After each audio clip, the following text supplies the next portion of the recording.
Let's take a look at some of the modeling aids that we have in Rhino.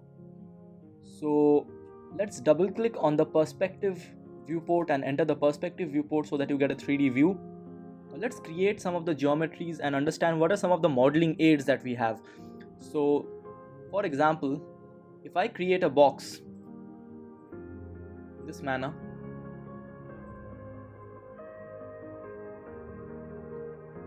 now whenever you create a geometry in Rhino, if you click on the geometry, I'm sure you can notice this particular widget that appears on the volumetric center of every geometry. So in this case we have a box and this particular thing just appeared. You have red, blue and green arrows, and you have red, blue and green arcs over here. You have dotted lines and you have small squares on the ends of those dotted lines. So let me explain what this particular tool is.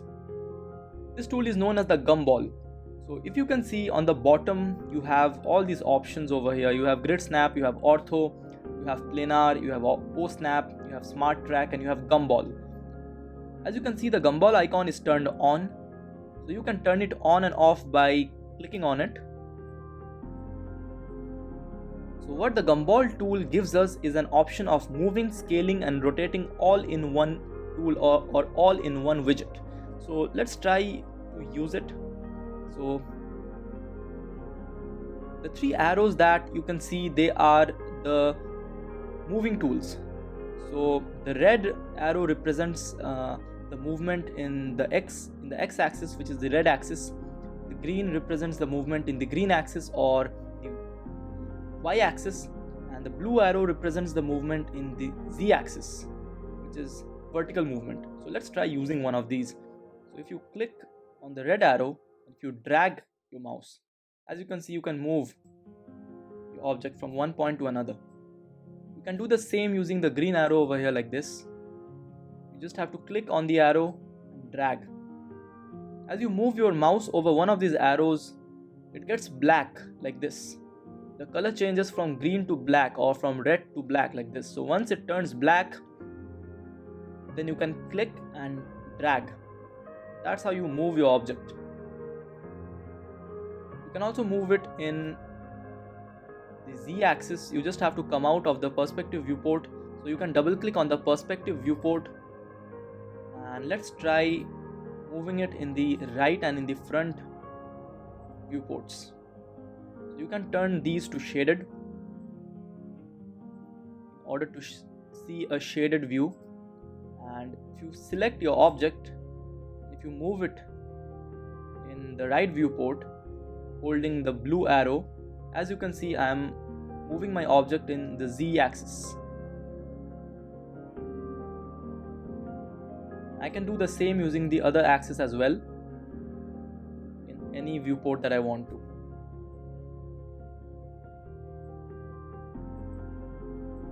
So that's an example of moving using the gumball tool. Now let's take a look at scaling using the gumball tool. So you have these small squares on the ends of these dotted lines. These squares are used to scale in a particular direction. So if I want to scale the box that I have made in the y-axis, so I'll just hover my mouse over to the green square that I have, and I'll click on it and I'll drag. So as you can see, as I drag, my object is scaled up in the green direction or in the y-axis. I can do the same in the x and in the z axis. So if I move my mouse over to the red box over here, and as it turns black, I can click on it and then I can drag. So that's scaling in x-axis, and I can perform the same operation in the z-axis as well. I can select my object and I can scale it in the right viewport in the z-axis just to make sure that scaling in the z-axis, as you can see.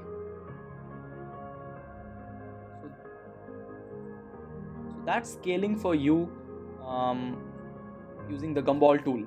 So now once that we have understood how the move and the scale options work using gumball, let's take a look at how do we rotate our geometries using the gumball. So till now we have explored the arrows and the boxes at the end of the dotted lines, right? So let's take a look at these arcs that you have. So you have a blue colored arc, you have a green colored arc, and you have a red colored arc. So these arcs are used to rotate your geometries in specific axes. So if I move out of my perspective viewport, if I go to my top viewport, so say I have to rotate this particular box in the XY plane, which is this particular plane that you see, this grid. And how do I know that it is the XY plane? Whichever viewport you are on, you can always see this particular widget over here on the bottom left corner. It helps me understand that which particular plane am I on. So I can see the X and the Y axis over here in a parallel projection. So this particular plane is the XY plane. So now if I use this blue colored arc, if I move my arrow over and once it turns black, if I click on it, if I rotate like this, I can rotate my object using these arcs in the XY plane. I can do the same in the red and in the green axis as well. The red axis would be, I'm guessing it would be the YZ plane, and the green axis would be the XZ plane. So let's try rotating it in the YZ plane. So I can just click and I can rotate it like this. I can do the same using the green arc over here.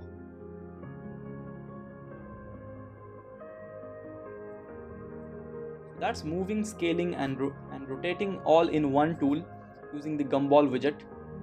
And as you can notice, you also have this small box over here with a cross on it. This tool is used to move the object from one position to another. If you go in the top viewport, you can just use this particular tool to move your object around like this.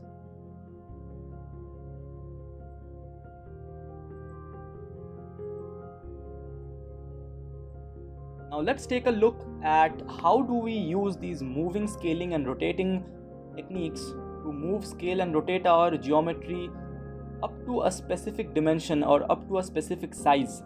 So if you select your geometry, now say if I want to move my object 3 meters in the z-axis, so all I'll have to do is click on the blue arrow that I have, a single click. After a single click, I'll get this box over here which will allow me to type 3, and if I press enter, so I have moved my object 3 meters into the z-axis. So let's try it again. Let's go into a right view over here like this. Let's try moving this object.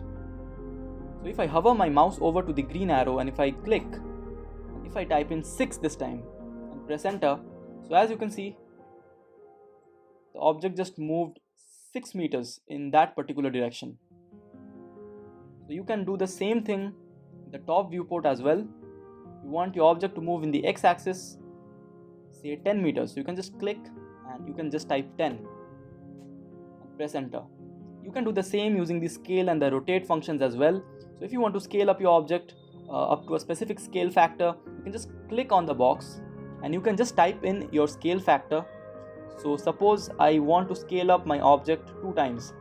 So I type in 2 and I hit enter. So my object will be scaled up 2 times from both the directions. I can use the same in the y-axis as well. So I click on the small box and I type in 3. So my object will be scaled up 3 times from both the axes. So if I move into my perspective viewport, I can use the same logic in the rotating tool as well. If I click on a rotating arc and if I type in 30, my object will be rotated by 30 degrees. So that's how moving, scaling and rotating works using the gumball tool.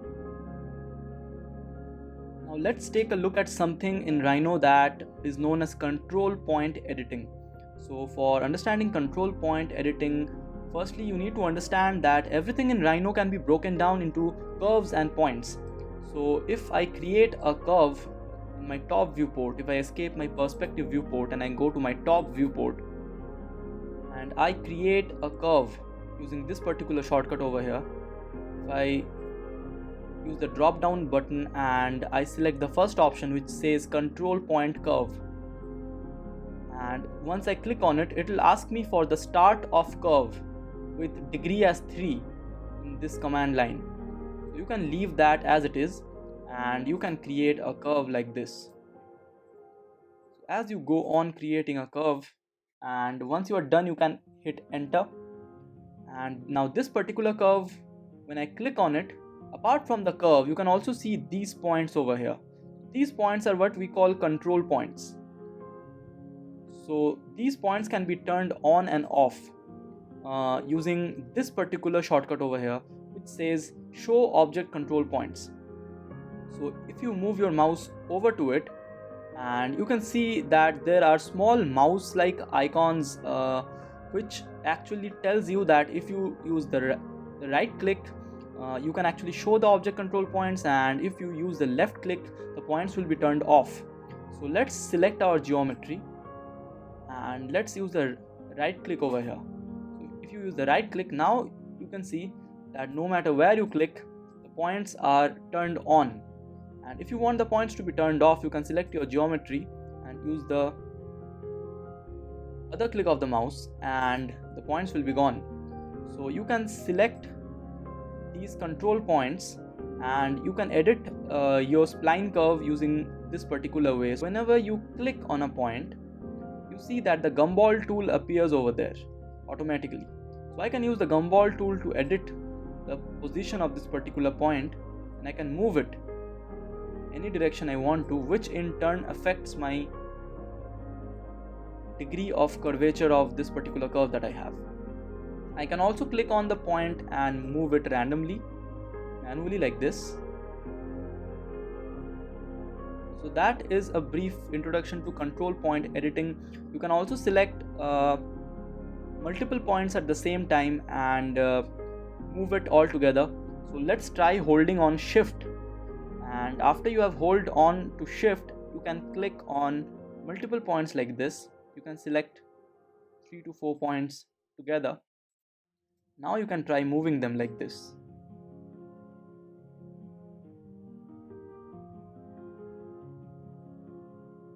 So that is control point editing for any kind of a spline curve that you can create.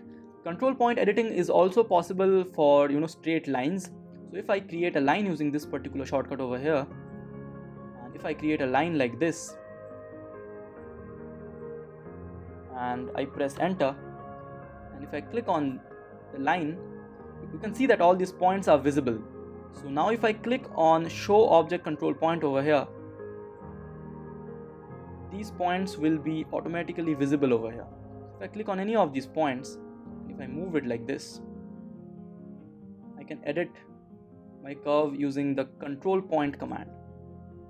That is a shortcut for the control point editing. And now if I want to turn the control points off, I can select my curve again, use the right click over here, turn the control points off. So that was control point editing for curves. You can actually create any random curve, any kind of curve, and control point editing works on all of them. So now let's try understanding some basic geometrical topology in Rhino.